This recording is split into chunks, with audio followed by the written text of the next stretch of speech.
আমি এই মুহূর্তে দাঁড়িয়ে আছি মহাখালী রেল ক্রসিংয়ে। আমার ঠিক পিছনে সেনা সদস্যরা এভাবেই প্রস্তুতি নিয়েছেন এবং তারা অবস্থান করছেন।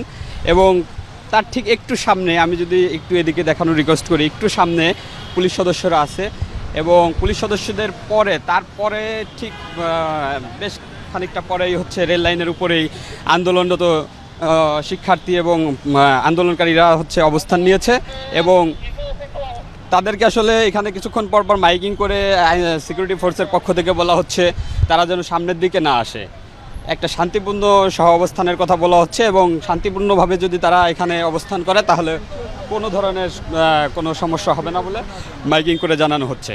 কিন্তু যদি এই স্টুডেন্টরা সামনের দিকে আসতে চায়, আরও সামনের দিকে চলে আসে, তাহলে হয়তো তাদের ছত্রভঙ্গ করতে তারা হয়তো আইন প্রয়োগ করতে পারে, এমনটাই মাইকে বলা হচ্ছে।